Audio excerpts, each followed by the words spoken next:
The 2025 season is over. I can't believe it. So now we got to reassess and plan for next year. Were these performances actually real or were they just outliers? We'll find out that and more on today's action packed episode of Locked On Fantasy Baseball.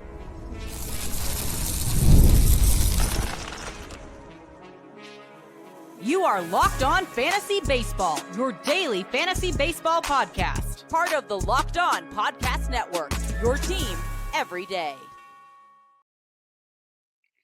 Hello, fantasy baseball fanatics, and welcome to the Locked On Fantasy Baseball podcast, brought to you by the Locked On Podcast Network, your team every day. As always, we're your number one source of fantasy baseball knowledge, and thank you for making us your first listen each and every day. I'm your host, Matthew Wane. If you're watching on YouTube, make sure to hit that bell below to subscribe to the channel and give you a notification every time we drop a new episode. Also, please leave us a 5-star rating and review on Apple or Spotify or wherever you're listening. It really helps out the show. And also hit the subscribe button over there too. Today's episode is brought to you by Game Time. Download the Game Time app, create an account, and use the code LOCKEDONMLB for $20 off your first purchase. So I got a great show for you today, in all honesty. So the deal is, we got a whole bunch of guys that kind of really just showed out this year and surprised a lot of people in certain ways. And some were predicted and some didn't believe.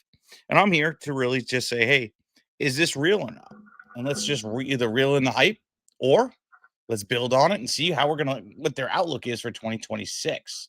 And this first name is interesting, all honesty. Plays for Philadelphia Phillies, had a fantastic year, building off the good year previously, but overperformed it by a lot. Now, is it real or is it fake? Let's look at it. Christopher Sanchez. Christopher Sanchez touted this year 189 innings, 13 wins, 198 strikeouts, a 2.66 ERA, and a 1.10 WHIP with 21 quality starts. Christopher Sanchez looked like a beast out on that mound this year, straight up. And as the season went on, he got better and better and just looked fantastic throughout the whole year. Quite honestly, I'm impressed. He struck out guys 25.9% of the time. League average is 26.3, which is really good. Right there. Like I would say within league average format, right? Like 0.4 off league average, but well over a K per inning. I love that. On top of that, he barely walked dudes. Overperformed the league average by a lot. 5.6% league average is 6.9. Literally crushed it. Sierra was fantastic this year too. Was sitting at 307. You combine these three things alone, right? Okay. Great strikeout numbers and was killing people that way. Not walking guys like an animal. Fantastic. That alone spells success. Then you throw in a 307 Sierra, which says his stuff is doing great. And then you look at how often he was producing ground balls, especially in Citizen Bank Park, 58.3% of the time. That really helps out the ERA, hence why we saw a really positive regression in his ERA for this year. That is outstanding numbers right there. It really supports the ERA. He was able to suppress the hard contact, fly balls, which led to less home runs. Along with that, with that strikeout and not walking guys, I could see the ERA being legit. I don't think it's fake. I think it's actually really on par on what we saw out on the mound. Home run to fly ball ratio is at 9.8. So I like that. It's above average, about a whole point less, 9.8 versus 10.8 on the season. That is good. You're not giving up as many fly balls or home runs. On top of that, you're looking at it and you're going, okay, he pitches in a hitter-friendly park and he's producing a lot of ground balls. There's still more success that's backing up his performance on the year. Okay, then we look at barreling. League average is 7.9 is what an average pitcher usually gives up. He's at 6%, crushing it, absolutely crushing it. You look at then the Sierra, and the xERA. xERA is still fantastic. Obviously, it's a little bit higher than what his actual ERA is. That's at 314 versus 266, about a little bit more than a half a run difference. It's okay. Left on base percentage, 79.2%. That's actually good. That's at league average, which you don't want to see somebody super overperforming league average because then that would spell for some negative regression, right?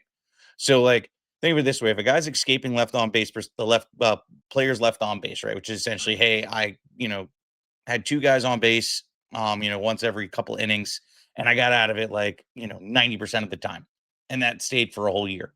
That would spell that that is not sustainable, right? When the rest of the league isn't being that successful, right? You got to look at what is the mean and the averages, and how far over are they overperforming. Christopher Sanchez right at the tier, which tells me, hey, we're doing the right thing. And you look at the FIP, it's a 265. The ERA is a 266, along with the xFIP at 282. Everything's supporting the performance we saw out there. I'm super, super happy with all the performances that we're seeing in terms of, you know, the underlying stats that supports that this performance is real. Now, where do we see him next year? I see him at minimum top 24 pitcher. I have to do my ranking still. The season just ended. I'm still reacting to, how people finished, and who bounced back, who did not perform at all, or who had a really bad second half. And I have to quantify all this. But I could say right now, I'm looking at Christopher Sanchez for 2026 as a top 24 pitcher, and he's probably going to be even higher than just 24, probably mid to 12 to 24. So we'll see. I can't wait to do my rankings. That's going to happen slowly. But Christopher Sanchez has earned himself at least an expectation of being there, especially after following the campaign he had this year. You see the uptick in strikeouts going up a lot. He wasn't even a caper inning last year. Now he's over a caper inning. The ERA has gotten better from last year. All the underlying stuff supports it. Christopher Sanchez, I think, is primed to have a really stellar 2026. Again, top 24 pitcher at minimum this year. All right, let's move on. So Hunter Brown. Hunter Brown. Now, Hunter Brown, I'm super excited about. So, honestly, I have my doubts based off of the 2024 season and the ups and downs and all the things in between. And, you know, we're finally seeing the fruits of his labor. Yes, the season numbers were good at the end of last year, but this year really showed out all his talent. He looked fantastic. Let's summarize what happened. 180 innings pitched, 12 strikeouts, 201 strikeouts, 2.3 ERA, a 101 whip, and 21 quality starts. Phenomenal year just on stats alone, right? What he did on that mound, fantastic. Let's break down what he did under the hood. Okay. Strikeout guys 28.5% of the time. Now, I don't need to talk league average. We already talked about it, but that's awesome. And you can see it just in the K per inning aspect. 180 innings pitched, and he had 201 strikeouts. You're killing it right there. Walking guys about 7.8% of the time. Now that's a little high, but it didn't really reflect in the whip as much. He only had a 101 whip, which is great. Really not mad at that. Then you look at the Sierra is at 338. Stuff is good, still performing, and he's producing ground balls at 47.2% of the time. So you mix in high strikeout numbers and ground balls, and those are part of the success why we saw the good ERA. It makes up for him walking guys and getting himself in trouble. And just to switch over a little bit over to the right, the left on base percentage, that's at 83.5. League average at 78.7. It's not really that much higher, maybe like 0.5. So it's good. It's not like super overperforming where you start getting worried or you're just like, it's more of like, hey, this is sustainable. It might be a little bit worse, which means the ERA can go up. But I mean, even if we get like a half a run more on his ERA, I'm not really mad. It's still sub 3. You look at it. Okay, can he still get himself out of trouble? Can he handle the business? Yes, absolutely he can. The FIP was sitting at 317. Again, a little bit more than a half run over xFIP at 320. The dude was stout this year. The xERA was at 316. So obviously, I think there's some negative regression, which I mean, 230 is not sustainable. Let's just be honest here. Not it's not really common for somebody to keep a 230 ERA their whole career, let alone a couple years in a row. Okay. So Hunter Brown is definitely due for some negative regression, obviously, but even if he's like again a half run, a full run difference, you're still not mad at it. He's still a top end pitcher, especially with the elite K per 9 strikeout numbers, and that's the real part, right? He's going to perform. He's on a team that he's going to get wins. He's getting quality starts. He's definitely a valuable player. I think he probably is a top 12, if not right outside the top 12 in terms of pitching. Hunter Brown, I think, had a legitimate season. I think he was wholeheartedly somebody that we need to focus on and target in our drafts in 2024 or 2026. Actually, I don't know where I'm going here. But yes, Hunter Brown must draft next year. All right. Coming up next, I'm going to move a little bit faster, but we got guys like Brian Wu, who, surprising, had a good season, dealt with some injuries. We'll get into that. And Kevin Gaussman's bounce back year. Is that actually real? All coming up next.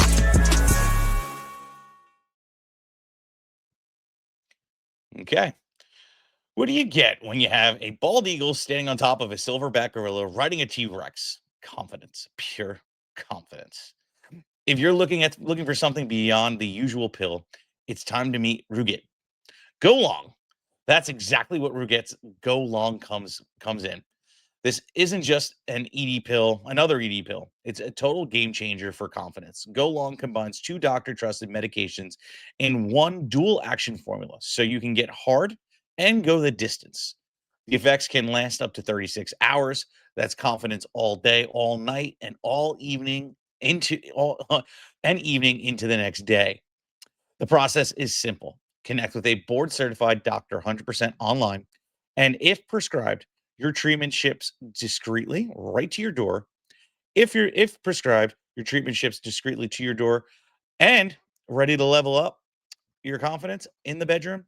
Head to Ruget.com, RUGIET.com, and use the promo code LOCKEDONMLB for 15% off your first order. That's RUGIET.com, promo code LOCKEDONMLB. Make sure you use the code so they know we sent you. There's nothing better like catching a baseball game live. The energy, the crowd, the chant, the chance to see your team in person, but actually getting tickets, that's the tough part. Queues, login screens, surprise fees, it takes all the fun out of it. That's why I use Game Time. That app, the app gives you the advantage back to the fans. Game Time is fast, easy, and backed by Game Time's guarantee. You'll always get 100% authentic tickets delivered on time at the best prices. Plus, all the fees are included, so you can see the price you pay right up front. The app is super simple to use. I can even, see the exact seats from it, so I'm making sure I'm not sitting behind that pole. And I love the zone deals, right? You pick the section, Game Time picks the seats, and you save big. Honestly, it's faster, cheaper, and less stressful than any other way I've bought tickets. Download the Game Time app, create an account, and use the code LOCKEDONMLB for $20 off your first purchase. Terms apply. Again, use that promo code LOCKEDONMLB for $20 off. Swipe, tap, ticket. Download the Game Time app today. And all right, like I promised, we're gonna move on to Brian Wu, Mr. Woo over here. Honestly, he had a good season, really good season. Very surprising. I can't really say surprising. I'm actually the most surprising part about Mr. Wu is he stayed healthy. That's been his biggest knock. Is can he stay healthy? I owned him last year. I owned him in every league. He was a must draft for me. He went down on IL stints like crazy and drove us crazy to the point where he only pitched 121 innings last year. That was really frustrating. Luckily, we didn't have to pay the price. This year coming in, we're going to have to pay the price. I think wholeheartedly, I don't really need to go too deep into the stats. I think everything he did this year is fully supported. He had everything I expected. 186 pitches, 186 innings pitched, 15 strikeouts, 198 strikeouts, a 2.94 ERA, a 0.93 WHIP, and 21 quality starts. Fantastic year. Look, we don't need to say much. Wu was fantastic, right? Strikeout guys 27% of the time, walk guys 4.9% of the time. You know my method. Those two stats at high strikeout numbers with low walk percentages, that's a great combo for success. The Sierra is sitting at 330. Stuff is looking good. I wish he would do a little bit better in the ground ball situation. It is what it is. Gives up a lot more home runs and fly balls, but it's okay. It's in a level pegging park, is what it is. Barreling does need to come down, but at least the xERA is not that far off from the ERA at 311 from 294. Honestly, left on base percentage is right at average. The FIP is at 348 and the xFIP is at 334. All right, I spit those out real quick just because this is the third guy through, and you kind of understand my methodology here. But again, for Wu specifically, I don't feel that we need to talk about his performance and is it actually true in the regards of is he going to perform and repeat if he were to play that many innings? Because I think the answer is yes. I think he's a very talented player. The question is he going to stay healthy? That's the key part. So with Wu, obviously I want him on my team, but I'm not going to pay the high end price until I see him, pitch these many innings 2 years in a row. Now, I'm probably not going to get him on a lot of my teams. So he's going to be one of those players, high risk, high reward. You got to risk it to get the biscuit kind of type player. If he pitches a full season, he'd be great. It's just a matter of what is that draft price going to cost on draft day. And we're going to have to evaluate that. I think he's definitely a top 24 pitcher. Great SP2, but low end, like 24 and possibly even 25 because of you got to build that risk in. And at that point, I probably will be out on him if he goes any higher. Just on that alone, you can't base your top two pitchers on that unless you're going focal point heavy on pitching. But I can't. I just really can't. The risk of him being in and out of my lineup and the inconsistencies we had over the last couple of years, he has to come at a discount or he can't be on our teams. That's just really where I'm at with it. But hey, to each his own. Let's move on. Let's talk about Kevin Gaussman. Kevin Gaussman, bounce back. Bounce back in a half. Last year he had a 3.83 ERA. This year he had a 3.38. 183 innings pitched, 10 wins, 177 strikeouts, and a 101 whip with 16 quality starts. So huge improvements. Almost a K per inning. About, 5 shy, 6 shy, which is great. The ERA significantly improved. We all saw that those improvements from last year to 3.83 ERA. I'm glad to see that he's finally getting himself back together here. Now let's just look at a few things and kind of go from there. The strikeout numbers, not atrocious, 24.3%. I'm really not mad at those strikeout numbers. A little bit below, league average, but I'm still okay with it. He's handling business. But he's following it up with a good walk percentage, only 6.5%, right a little bit better than league average, which I like. So those two together, I keep saying is good. But here's a part that I hate, which kind of makes me feel like, okay, we have some overperformance and some negative regression coming. So he only produces ground balls 35.6% of the time. But a guy that only strikes out guys at league average and lower than league average and has a decent walk percentage, but not getting the ground balls, I feel doesn't protect him as much, which means more blow up games can be in there, and that could shift his ERA to be 3.5, 3.6, even 3.7, which then we're getting close into the year before, which means he's not going to produce as much. And if you look down the stretch, there was some months where we experienced bad performances. So, Gaussman wasn't totally viable for fantasy the whole year either. Home runs and fly ball ratio 9.9%, better than league average, which is good, but barreling quite a bit against him. The xERA is kind of supporting where I think he's going to be more likely to 369. Even the FIP and xFIP 352 and a 381. Do I think Gaussman's going to be good and be fantasy relevant next year? Yes, but for the right price. I just hope there isn't an overreaction to this year's performance, seeing the low 3s ERA and seeing a bounce back. I think that there's still possibility to see what we saw in the year before or through those certain months where it was really rough to own him, and then therefore we put ourselves in a pickle here. So Gaussman, the price, I don't think he's a top 36 pitcher. Probably more like top 4 or 5, and I'm thinking more on the 5 aspect, like low end 4, high end 5 type deal. That's kind of where I'm seeing Gaussman. And I could totally see it swinging each way. It's a pendulum. Gets lucky, which I think he really did this year. We're going to see a higher ERA. It's just depending on how much. And let's also see just what everything else happens with his pitches and things like that and movement. See how it looks in spring. But right now, it's too much for me. Let's just see where the draft price is, and then we can kind of evaluate. For me, I don't think this performance was real. I think that we're going to see a lot of negative regression coming next year. Let's move on. Coming up next, I got Nick Pavetta and Carlos Rodone. Now, Those two guys are another two that I have some questions about, and we're going to be discussing coming up after this.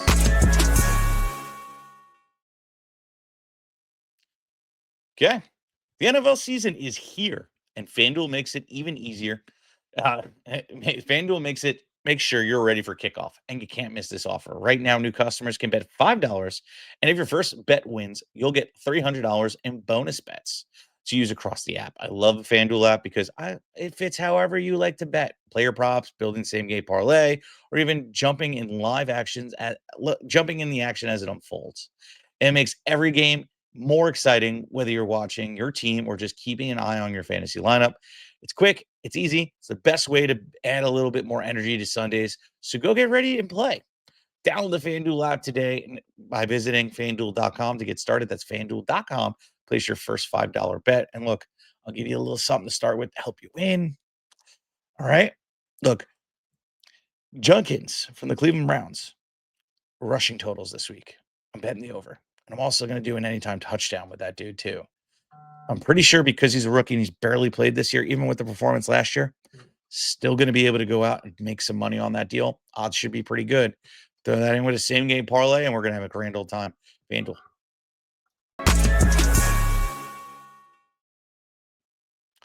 And we are back, and I promise to move a little faster. Let's talk about Mr. Nick Pavetta. Nick Pavetta, playing for those Padres, had a really good season. Really good. 881 innings pitched, 190 strikeouts, 19 quality starts, a 2.87 ERA with a .99 whip. Fantastic. Had a strikeout percentage of 26.4%. Following that up with a league average walk percentage at 6.9. Those numbers look good. Hey, he's performing. We're seeing it on the stat line. Definitely over a K per inning. K percentage is fantastic. I love it. Sierra's at 370, which he's performing. I think he's overperforming it a little bit. He's not producing a lot of ground balls. Now he is pitching in San Diego, so he does get a little bit more of a lackadaisy approach. Doesn't need to do as much, but still 33.5%. That's going to show me that there is some negative regression coming, but at least the home run and fly ball percentage is better. Only 9.7%, which is actually good, right? Like you can't get upset if he's not producing that much, right? He's not like significantly over. He's actually a whole 1.1% lower than the league average, which is good. Guys are barreling on him a lot higher. The xERA is saying it's at 3.97, whereas he's posting a 2.87. Even the FIP and xFIP are significantly higher at 3.50 and 3.85. Look, with the ground ball percentage and the rate that he barrels, I'm not buying into the performance as a whole. Do I think he's a good pitcher? Sure. Do I think he's more like a 3.5 ERA, 3.6 ERA? Yes. Do I think he's going to be drafted higher than he should be next year? Yes. Am I going to have him much lower than ADP? Probably. I'm looking at Nick Pavetta and I'm going to say, hey, he probably belongs more like an SP4, SP5, not a 3, definitely not a 3, definitely not a 2. So don't get fooled by the ERA on the stat sheet. Look under the hood. And when the xERA, the xFIP, and the FIP all line up and say, hey, this is where we are, and we're saying he's overperforming it, then you look at the low ground ball percentage and you go, okay, I would have expected to have that ERA. He would have been well overperforming at least the ground ball percentage, or have super low barreling and super, super low home run to fly ball ratio to counteract the lack thereof ground balls.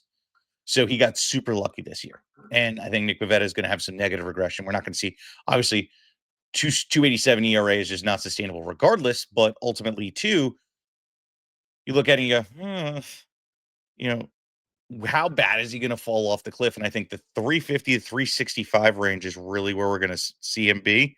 So for me, if we're seeing him go any higher than an SP4, we get some serious problems. So I would not touch him with a 10-foot pole if that's the price. We will see what ADP brings us in the new year. But let's move on.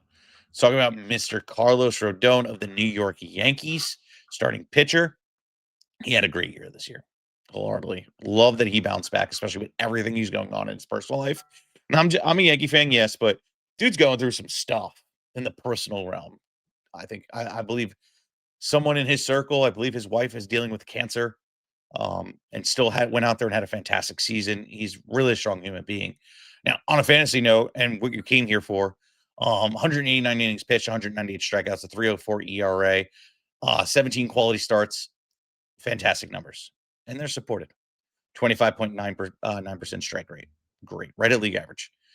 Walk guys at 9.4, that's a little rough. Sierra's at 392. Those are all things that I don't like together, but some of this is a little bit secondary. Now, ground ball percentage, 44%. That's good, especially in Yankee Stadium. At least he's producing ground balls.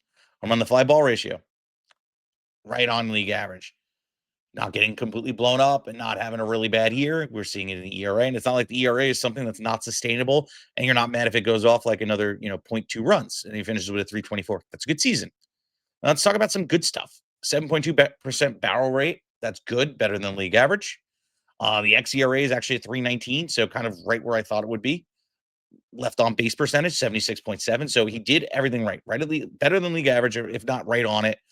And straight up, like, didn't overperform that, so we won't see, negative regression of him being able to get out of trouble.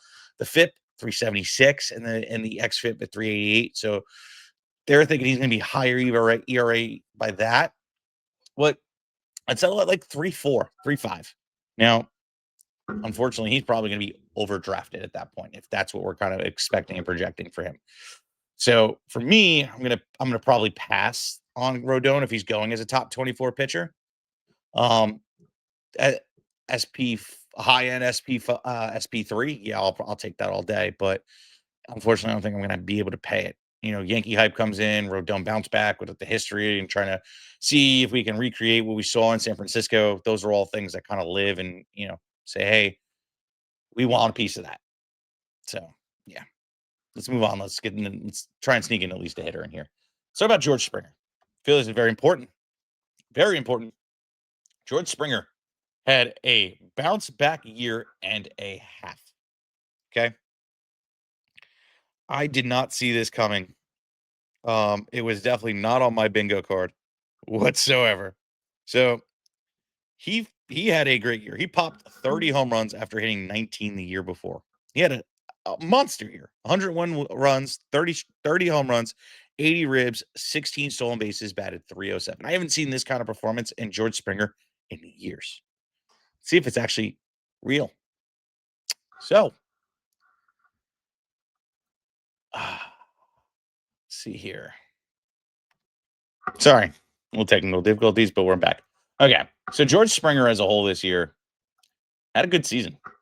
19% strikeout rate.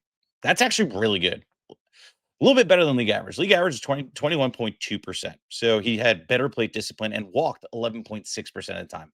Right on league average. Fantastic. Barreled 15.8% of the time.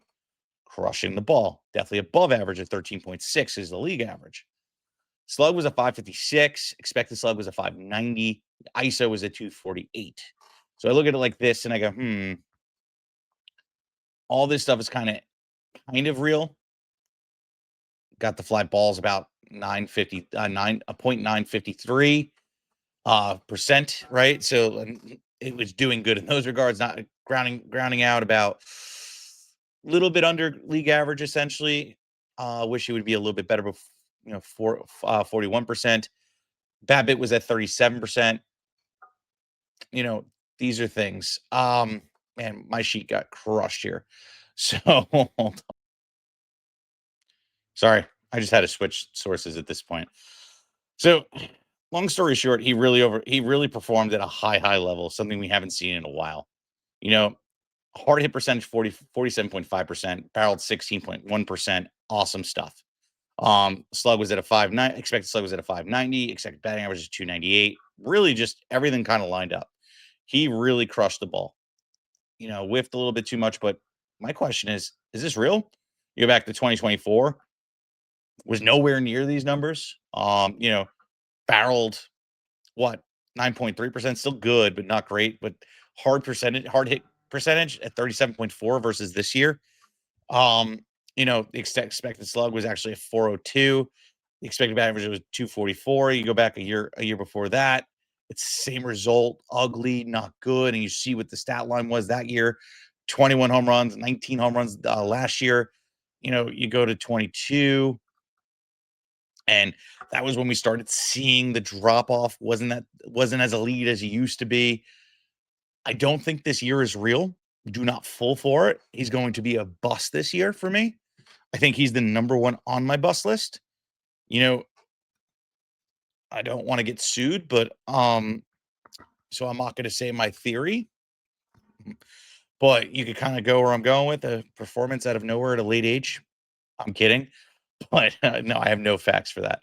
But ultimately, George Springer, I think, is going to be a bust wholeheartedly. Do not expect him to be this good next year. I think if you feel that way, you're overestimating a guy that is now 36 years old, going to be 37 next year, and has had a anomaly of a season is the best way to describe it.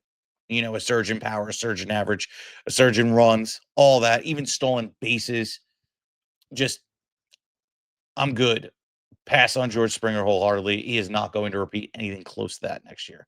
Guys, thank you for, being with me today, and thanks for, supporting the show, and, me not being here. It's been great. Thank you, Dom, for holding it down.